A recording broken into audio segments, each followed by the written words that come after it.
Bueno, y lo decíamos recién porque estamos hablando del tema, ¿no? Datos que preocupan. Ha sido un 2019 muy duro para las mujeres y en especial para las víctimas de femicidios. Cuando hablamos de víctimas, no solo estamos hablando de las víctimas directas, que son esas mujeres cuyas vidas se pierden, sino también de todo un contexto familiar, ¿no? Porque hay muchos chicos que quedan sin sus madres, hay muchas familias que quedan sin sus integrantes. Los datos son terribles, los datos que atraviesan el 2019 son realmente espantosos. Miren, vamos a compartirlos en placa.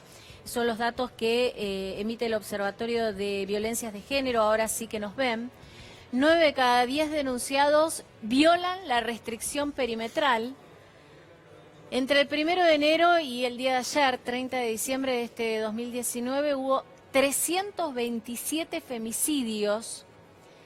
30 mujeres, este dato es escalofriante, Tuni. 30 mujeres asesinadas durante diciembre, una mujer cada 24 horas. Durante este último mes del 2019, el 63% de los femicidios fueron cometidos por parejas o por exparejas. Sí. Bueno, y por este tema estamos junto a Laura Rothberg, que es del observatorio. Ahora sí nos ven. Gracias, Laura. Bueno, lamentablemente, y no, digamos, de manera que hubiéramos previsto, estamos hablando de un femicidio en Mendoza. Te habíamos convocado para hablar de los femicidios en general. Este último dato de diciembre es escalofriante. Sí, las cifras realmente son muy alarmantes. Ahora estaba viendo la nota de recién. Es un nuevo caso. Nosotros cerramos el registro el 30, en el día de ayer, con 327 femicidios en el año. Tenemos 30 femicidios en diciembre, es decir, un femicidio cada 24 horas. Esto quiere decir que hay una mujer asesinada en la Argentina en el mes de diciembre por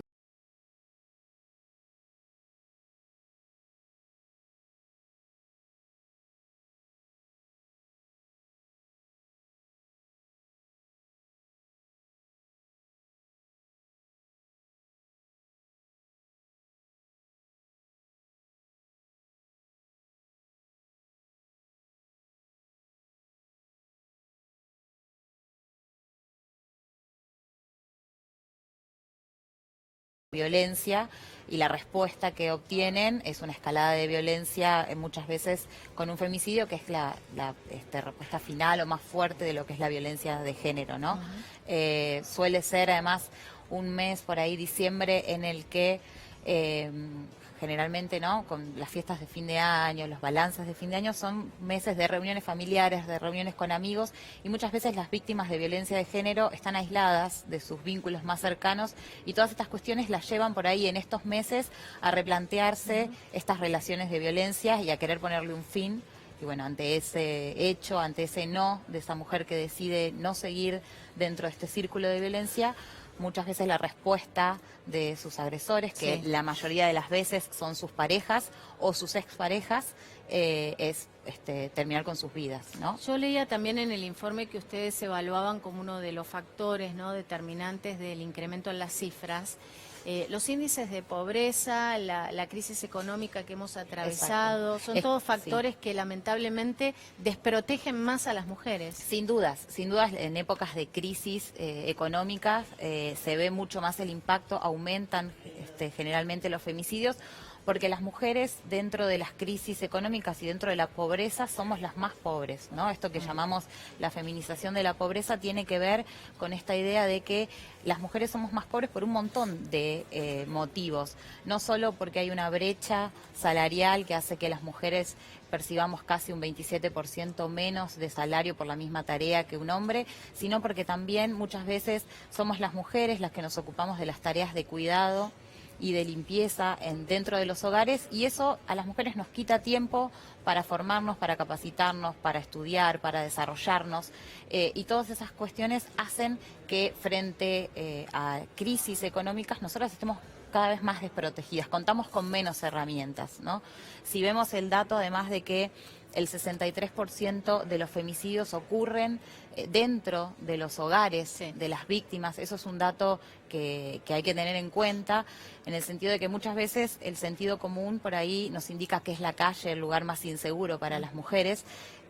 Sí, la calle es un lugar inseguro también para las mujeres, pero los datos hablan de que el lugar más inseguro son los hogares. Es la casa de esas mujeres. Entonces, cuando pensamos en políticas públicas para erradicar la violencia de género, también tenemos que pensar en esto, ¿no? En la situación económica de las mujeres, que muchas veces hace que no puedan salir de esos lugares en los que son agredidas, de sus propias casas, que es donde son violentadas, porque no tienen los recursos económicos, por un montón de factores, y en parte por esta feminización de la pobreza de la que recién estaba hablando. ¿Hay algún modelo exitoso? Por ejemplo, el tema de la restricción de zona, ¿no? Es decir,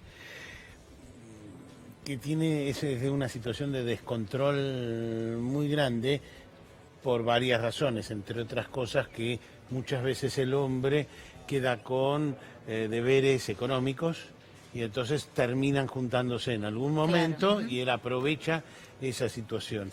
¿Hay algo que se haya trabajado en este terreno de los acercamientos indebidos? Sí, en realidad, a ver, el problema de la violencia de género es un problema que atraviesa distintas cuestiones, ¿no? Tiene como distintas aristas.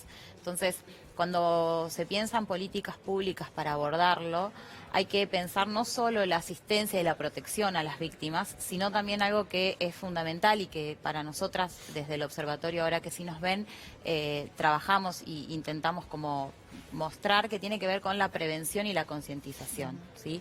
Las políticas públicas tienen que hacer un fuerte hincapié en la prevención y en la concientización, porque la violencia de género es un problema cultural, ¿sí? Cuando nosotros tenemos, por ejemplo, un informe como el que unos días antes de dejar el gobierno de Cambiemos lanza a través del Ministerio de Seguridad, más allá de las cifras en las que dicen que hubo una baja en los femicidios, más allá de eso es importante ver desde qué lugar el gobierno analizaba o pensaba cómo trabajar en la problemática de la violencia de género.